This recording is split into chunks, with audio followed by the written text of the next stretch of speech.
What music did you grow up listening to, and where did you grow up? Tell us a bit about yourself. So I grew up in the Tarkine rainforest, so a little tiny place in Tasmania called Millabina, and I grew up in just this amazing old barn that was built by my dad and his brothers, and it's basically a kind of tin shed really, but it's got like a dirt floor with carpet over it and a big open fireplace, and yeah, just a really kind of different way to be brought up in this day and age. Quite rare, I've discovered, since sort of meeting other people, but yeah, I grew up in the bush down there, and in our home we always had a lot of old school kind of folk and rock and roll music, so I recall a lot of Dylan, Leonard Cohen, Joni Mitchell. My mum was a big Joni Mitchell fan. Talking Heads, The Doors, just all the old beautiful classics. So I sort of had a really rich musical upbringing. And what music particularly inspired you to play?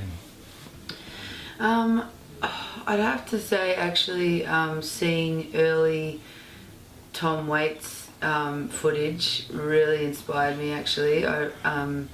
Seeing, like Woodstock footage as well, like some of those performances are just so incredible. There's such magic on stage that really started to light a fire inside me. I remember, seeing like Janis Joplin perform and Tom Waits do these kind of really like become a character on stage. It just blew my mind. So people like that, I think, have really inspired me to kind of do the same thing.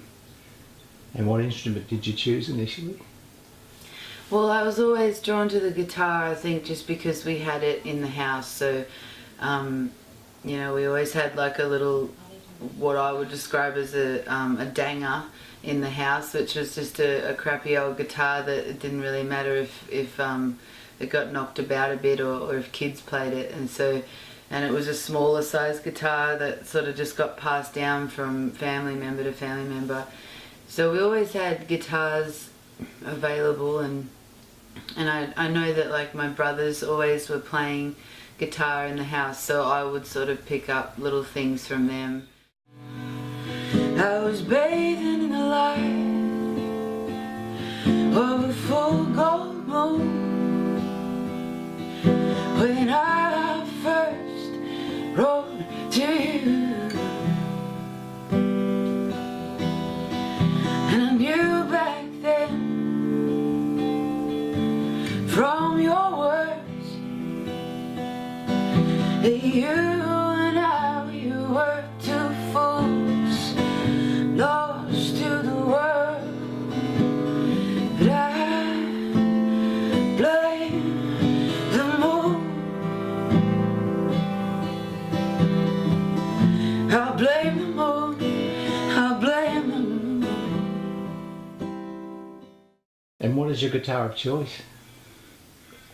Well, at the moment I'm playing a Taylor guitar, something to do with my last name, but also I just fell in love with this beast when I went into a shop a couple of years ago. I was looking for a new guitar, and just something about the tone of it. It has this it has some beautiful sort of higher kind of reflections in the sound when you go up the neck, but it's got that rich, warm sort of body sound as well, so it really appealed to me.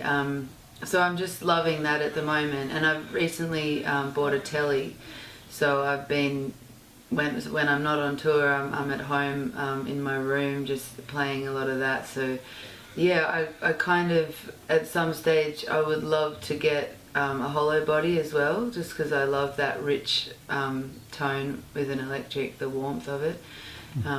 But I'm quite content with my babies at the moment.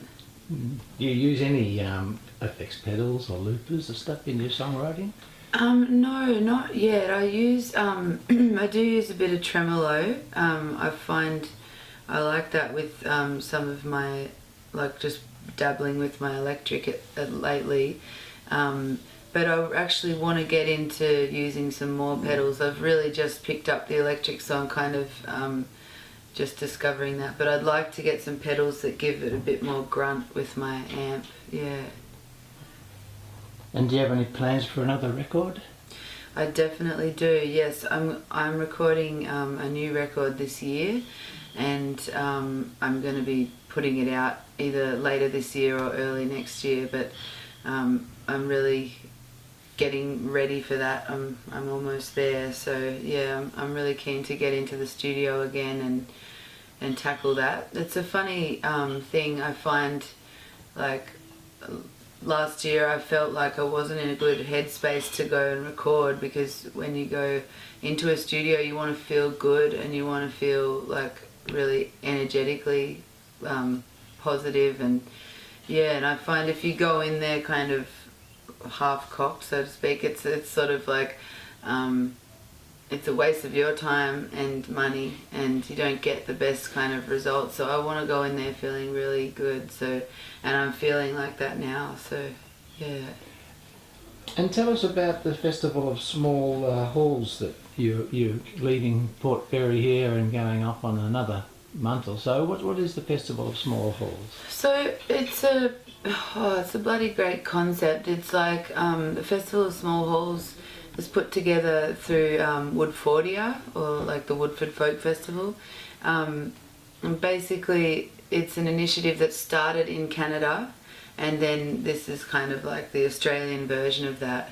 And so what they do is they organise these tours that go right around the country. It's mostly on the eastern coast of Australia at the moment, but I think they want to expand it.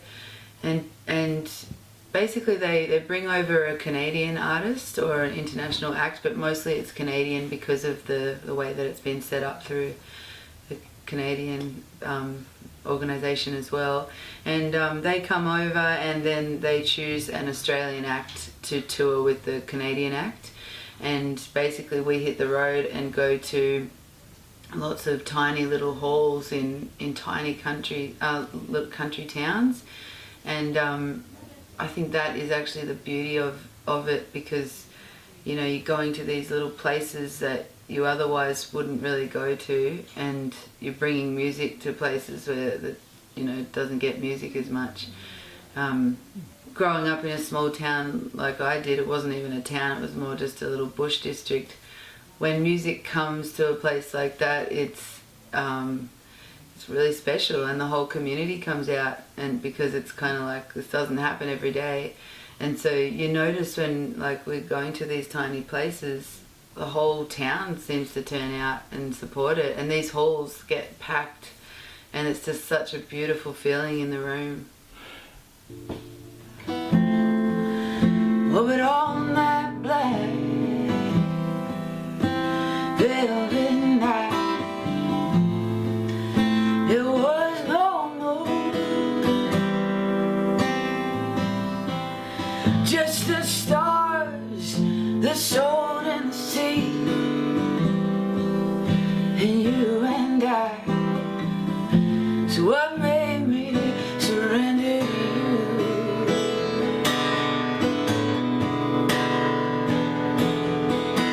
'Cause I blame you.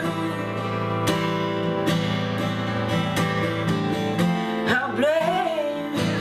I blame you. 'Cause I blame you for making me miss you. Yeah, I blame you. I blame, yeah, I blame you. I blame you. 'Cause I blame you.